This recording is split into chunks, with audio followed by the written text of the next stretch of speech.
which is crazy because it's the middle of April. And last week, I kid you not, last week it was 80 degrees and I was sweating. The weather's been so bipolar recently. Like, it's been really cold and then it's just been really, really hot. I don't know why. Global warming, that's why. I have a very busy day. I've already wasted half of the day literally doing nothing. I've literally been doing nothing this morning. I was planning on going grocery shopping today, but it's snowing and I don't have a car, so I don't really want to walk in the snow. So my plan for today instead is to just go to a study room at my apartment and then work on the essays that I have to write. I have to write 2 essays in one like psychology paper. My brain is fried. It's the end of the semester and I genuinely can't think. I like the work that I'm doing, but it's so much work and it's all being thrown at you at the end of the semester that it's like overwhelming. Last night, instead of doing my work, I was a bit irresponsible and I started another book. I started this one. This one is The Incendiaries by Kwon. This is her debut novel. I recently read Exhibit by her as well. I finished this about a month ago, I like to say, and I liked it. It wasn't the best, but it wasn't the worst either, and so I picked up The Incendiaries. I'll talk more about this later, but I'm only 50 pages in, and it's quite similar to the Exhibit, like writing style and not necessarily themes, but just how I feel about the characters.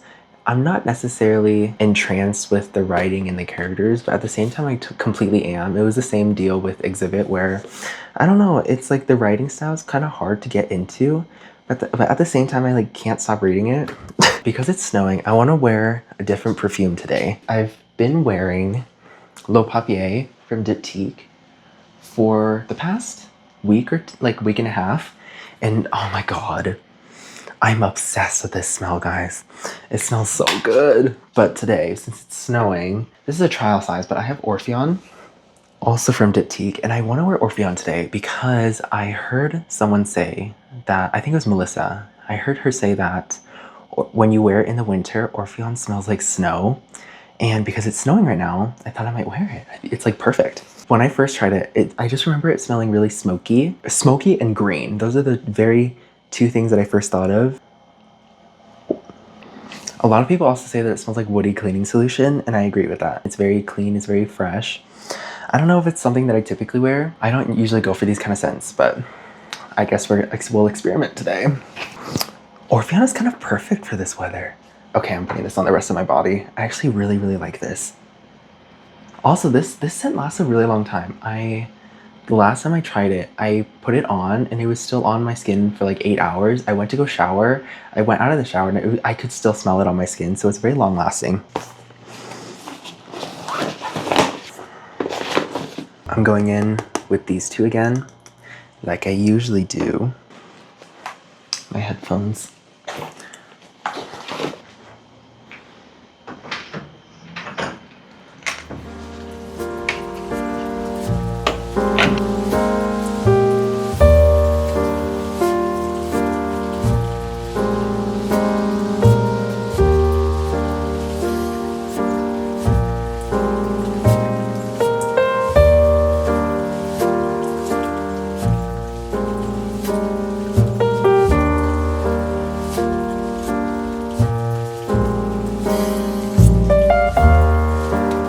This is unexpected, but my cousin just texted me asking if I wanted to go back home to see my family for the Easter weekend, and I said sure. Let's pack, shall we? First of all, I'm gonna pack my PJs. I think this is satin. These are my satin pajamas. They're really nice. I'll just bring these 3. Literally, I wear these shirts literally every day, if I'm gonna be completely honest.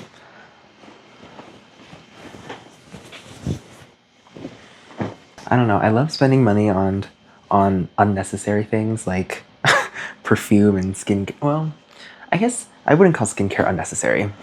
When it comes to clothes, I don't necessarily splurge on them. I think I choose like functionality over style. If I like an outfit, I will wear that outfit until the seams like rip apart. I would much prefer spending money on, you know, my other things like books and skincare and stuff.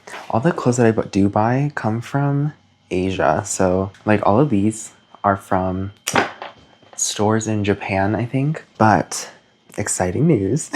I'm going again. I'm going to South Korea and Japan this summer, and that means clothes shopping. I really only buy my clothes over there, if I'm gonna be completely honest, because the clothes over here are either too expensive or too ugly. I don't like the style over here, so I generally just like shopping over in Asia. I'm gonna pack my jeans. I also have a tendency to overpack. I'm literally gonna be there for like 2 days, but I've packed enough for a really long trip. But that's just because I like being over-prepared. I'm just gonna bring a light jacket. Okay, time for skincare. Let's bring you to the bathroom. This is like my, I don't know, travel pouch or whatever. I just have like Vaseline and eye drops in there.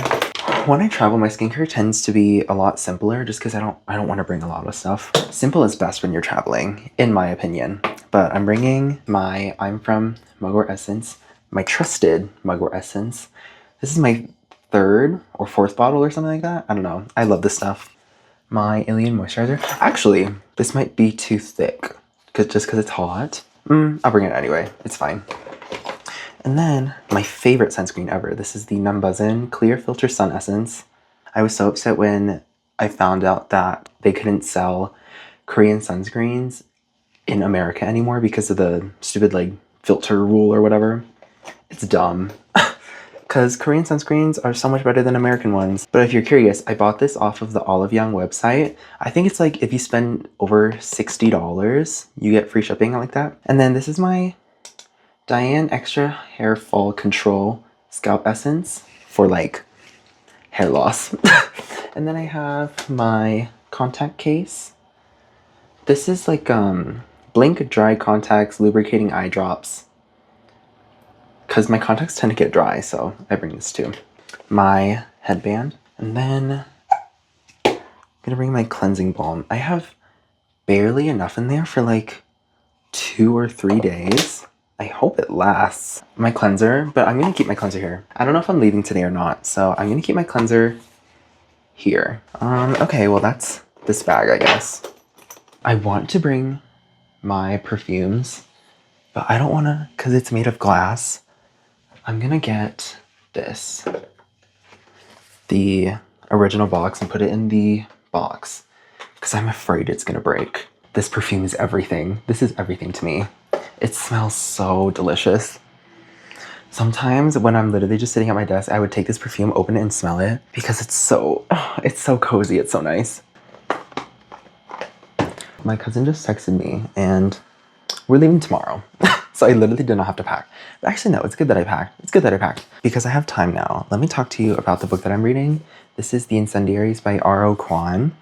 I'm currently on page 74 out of almost 200. It's about 2 people, Phoebe Lynn and Will Kendall, who meet at their first month at the prestigious Edwards University. Phoebe is a glamorous girl who doesn't tell anyone she blames herself for her mother's recent death.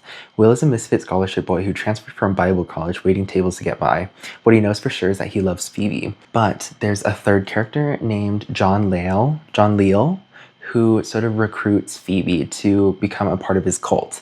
And this cult does really heinous acts in the name of God. So literally the first chapter alone, Will witnesses Phoebe and John blowing up abortion clinics because it's all in the name of God. And it's just like an examination on religion, and also the loss of religion and how religious ideologies can be really harmful and detrimental and essentially like hurt people. I've also listened to a few talks with R.O. Kwon, and she talks a lot about her loss of faith. When she was younger, she was hugely devoted to God. She wanted to become a saint. She wanted to like be a nun or whatever. But when she grew older, she sort of lost that faith. And this book is kind of building off of her experiences of losing that faith. Will Kendall in this book is also dealing with that loss of faith as well. Phoebe is really interesting. She was a pianist. A pianist? Is that how you call them? Yeah, but I think she gave up playing piano because she knew she was never going to be good as like the classical composers or whatever. That's how much I've read so far. It's all right so far. I think so far I would put this on the same level as Exhibit. Hello everyone. Sorry if the audio sounds bad. I really hope it doesn't, but I forgot to bring my microphone back home, so I'm just gonna do this without the microphone. But I just got back from Barnes & Noble and I bought a new book. This one is The Boyhood of Cain by Michael Amherst. I think this is his debut novel. Yeah, this is his first novel, but I picked it up because it seemed really interesting, and I like references to the Bible for some reason. Like, I really liked East of Eden by John Steinbeck, and I also really liked, I think it's called This Other Eden by Paul Harding. The guy's name is not Cain, so I don't know why it's called The Boyhood of Cain, but let me just read the synopsis for you. A searing novel of love and betrayal as a young boy comes of age in the heart of England. In the shadow of an ancient abbey nestled between rivers, Daniel is growing up. He is highly intelligent but little understood by his parents, and a secret passion burns inside him for love and recognition. When his father loses his job as the headmaster of the local school, his family stumbles into a rural life for which they are ill prepared. Daniel's sole solace is the arrival of Philip, a new boy at school, whom he worships with a confused intensity. Before long, both boys fall under the spell of a charismatic art teacher, setting Daniel on a perilous course that could lead to the betrayal of all he loves. Tender, brutal, and enthralling, The Boyhood of Cain is a remarkable portrait of a young boy caught between mother and father, self and desire, and obedience and freedom. It evokes the passions and private wounds of youth, and plumbs the turning points in our lives that make us who we are. That's that. I read the first 2 pages, and the writing style is really interesting. I'm gonna turn on AC because, oh my god, it's so hot. It's so hot. I'm dying. It's friggin' hot over here. That's it. I'll go now. Bye.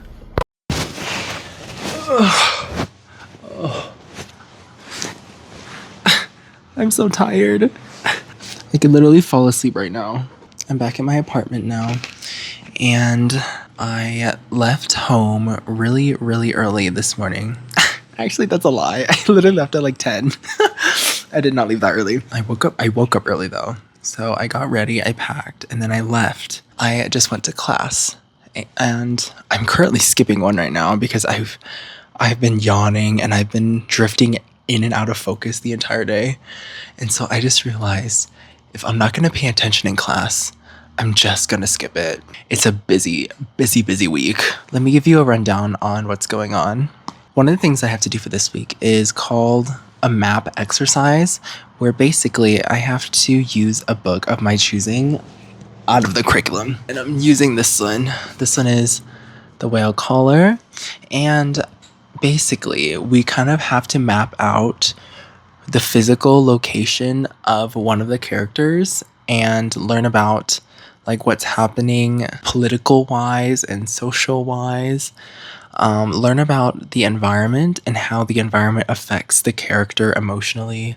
It's due on Sunday, but so far what I have is just a compilation of quotes that I don't even know how to put together. The whale caller first goes to Walker Bay to communicate with his whale, but it's not really a safe place for him anymore because nature has sort of been taken over by humans, right? Even nature is subject to segregation laws.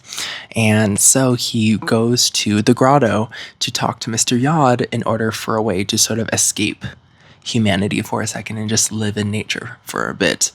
And that's sort of what I'm going for. I don't have much. I literally have the title, which is wrong. This is not even the right title. I have one slide, not even a half of a slide, I guess one more slide, and that's it. Literally, that's it. But it's fine, I have time.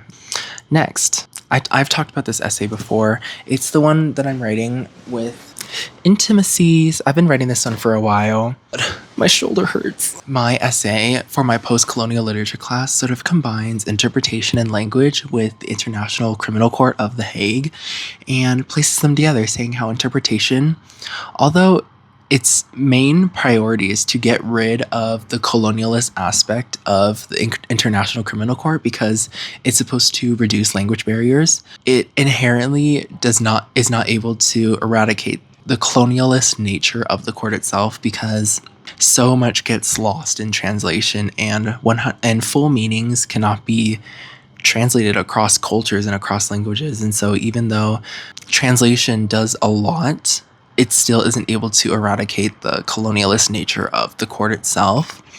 But along with that, I think I also talk about intimacy, mainly because the book is called Intimacies, and how there's this sort of intimate act with the interpreter and the interpreted, how those two people are the only people who can speak that language. And so there's a certain connection between the two, whether it's wanted or unwanted. Like the narrator talks about how she develops an intimacy with the accused, even though she doesn't really want to. The accused is a horrible man, but she can't help but feel sort of sorry for him, and she can't help but empathize with him because of this intimacy, because she's able to speak his language that no one else in the court can speak. And it's because of this intimacy that allows you to sort of understand another person's culture without that sort of colonial worldview, if that makes any sense.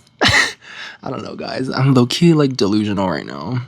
Oh, I'm writing an essay for my horror class. This is, like, my final project, my final essay for the class.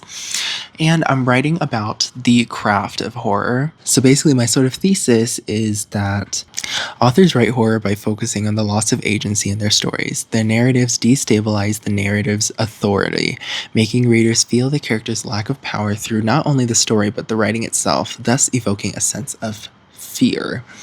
And so I guess my main essay is about power dynamics and a loss of control. I'm using 5 stories in total. I'm using Where Are You Going, Where Have You Gone by Joyce Carol Oates. I'm using Come Closer by Sarah Gran, which is a novella, I think. Yeah.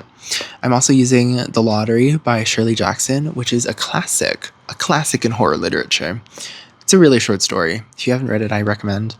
I'm also using Jamie Flanagan's Moira.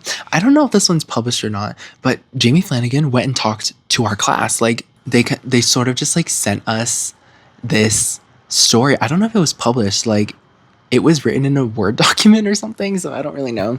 But they said that they wrote this for their creative writing class in college, I think. But we got to read it, and it was really good, and then we got to talk to them. Super cool person. Jamie Flanagan is really, really funny too.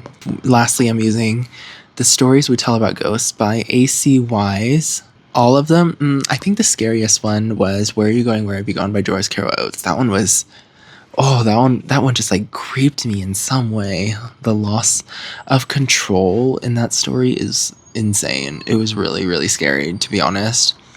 But yeah, I'm talking about loss of control and how authors are able to sort of incorporate this idea of control not only in the story but in the writing itself. So for example, Where Are You Going, Where Have You Gone by Joyce Carol Oates uses repetition a lot in the story to represent how Arnold Friend, this serial killer, is taking away Connie's power and ability to act by just saying things over and over again. And like, you expect there to be a different outcome, but it's the same thing over and over again. And I don't know, it's like he never lays a hand on her. He never enters the house. He's just standing there saying, "You're coming with me. You're coming with me." Horrifying.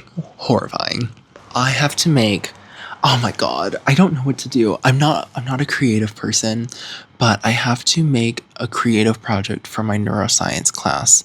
On next Monday, we have like a showcase where everyone brings in their creative project and talks about their project, and but I'm not that creative. I don't know what to do. So I think I'm just gonna like draw a picture and call it a day, because I don't know what to do. I don't know, something with the amygdala, something with the hippocampus. I guess that's it. I guess that's all I gotta say. Honestly, I might take a nap. But I hate naps. I don't know if it's just me, but I really, really hate naps. I feel like naps are so unproductive, and when I wake up, I just feel even worse. But I really don't like taking naps. If I do, it's against my will.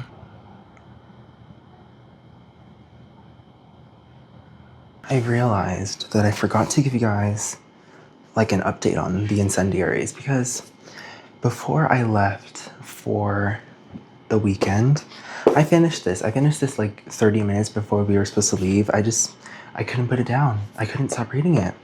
But that's not to say that it was good. On Goodreads, I gave this book 3.5 stars, which is the same rating that I gave for her other book, Exhibit. But I feel like I like this one just a little bit more than Exhibit. Because this is my second book of R.O. Kwon's, I was a bit more used to the writing style. And so when I started reading the book, I was able to absorb myself in the story better, just because I was aware of what was coming. As the story went on, it definitely did get better. I don't necessarily appreciate John Leal's perspectives. His perspectives are usually about 1 page long, and to me, they don't really add much to the story. I read them and I try to figure out, like, what was the purpose? Like, what was the purpose of adding this? But I still don't know. I genuinely don't know what the purpose is, other than the fact that this entire book is written in Will Kendall's perspective, but he also tries to write in the perspective of Phoebe and also the cult leader, John Leal. He's trying to understand and empathize them, basically. And I don't know, his parts are just kind of boring and like super short, to the point where I'm just like, I don't really know what it adds. It doesn't really add much to the story. I think I remember hearing R.O. Kwon say in an interview that she wrote this book for 2 main reasons. One of them is to cope with the fact that she's lost her religion, and the other is to hopefully have people understand both sides of the coin, to have people understand people who are religious and have people understand people who don't believe in the faith at all. And I think she does it really well. There's this sort of empathy for both sides. Obviously, Will is an ex-Christian, and so he's not against religion, but he is against this cult. And Phoebe tells him throughout the book, oh, you'll never understand. You can't understand my situation. But the fact is that Will does understand. Will was part of a religious community as well. And so he does understand the need and the want to sort of be part of a community and have a worldview that's positive and will fill the holes in your life and will give you what you lack. This is really devastating to me for some reason, but the very last line of the first chapter, you once told me I hadn't even tried to understand, so here I am trying. And that just kind of is a catalyst for this entire book. This entire book is just Will trying to understand Phoebe's perspective and why Phoebe does what she does. It's really, really interesting. That's all I gotta say. Did I like it? That's a different question. Yes and no. I feel like the cult was really interesting. I liked reading about the cult, but just for me, I like reading about religion from like an outside perspective. I don't necessarily like books that preach a religion on you or tell you to convert or whatever. I like books that sort of examine it with a rational eye, and this one does that. It's an outsider looking in at this cult, at this religion, and why people are so attracted to the religion and to the idea, which is really, really interesting to me. And I also think it's interesting that R.O. Kwon compares religion to romantic love, and how those two are sort of similar. There's this one line where Will talks about Phoebe's love for God and Will's love for Phoebe and sort of compares them. I'll admit, I found Phoebe's notion of faith childish. It was a whim, I thought, a foolish hope she hinged on his alleged promises, the old beguiling lies. He'd lift us up, rescind all death. In short, she wished to love the Lord because. But I loved Phoebe, period. I had no rationale behind prizing, for instance, Phoebe's pointed chin, the full-blown mouth. It's interesting how both are so intoxicating. You don't necessarily need a reason to love either God or your partner. And it's an interesting look at understanding the other perspective by using what you know. I think that's all I want to say. I would only recommend this if you can somewhat relate to it. I feel like a lot of people would appreciate this if you've recently lost the faith and you're sort of grieving that loss of faith, because the descriptions of Will's loss of faith in here is really, really interesting. The descriptions of him, how once he lost his faith, he's disconnected with the rest of his community, and he sort of loses his friends and family in that way, but also because of his loss of God, he also loses this worldview. He once believed that God would be able to save everything, that after death there would be God, and after death God would save everything for him. But because he lost that belief and he lost that worldview, he sort of feels this hopelessness and this dread that wasn't there when he believed in God, and it's kind of devastating. And I mean, I can't really relate, but it was an interesting read. It was an interesting perspective. I would probably recommend this over Exhibit just because if you like this book, you will probably like Exhibit. I've got to do some homework now because I'm really busy last night. I didn't do any of my homework. Okay. Okay, well, this is my neuroscience art project. I just want to show you because it's really funny. I mean, okay, did I low-key eat down or what? Because this is the reference. Oh! This is the reference, right? So did I eat or not? Like, did I eat or not? But basically, my idea is that these are going to be the like postsynaptic and presynaptic neurons, and these are like the dendrites or whatever, and this area around it is the synapse. And then I'm going to draw like probably like vesicles and like neurotransmitters going from one to the other. Maybe I'll have like a reuptake pump or something. This is so dumb. Well, honestly, I think that's what I'm going to do. I think I'm just going to demonstrate how neurotransmitters transfer from one neuron to the other.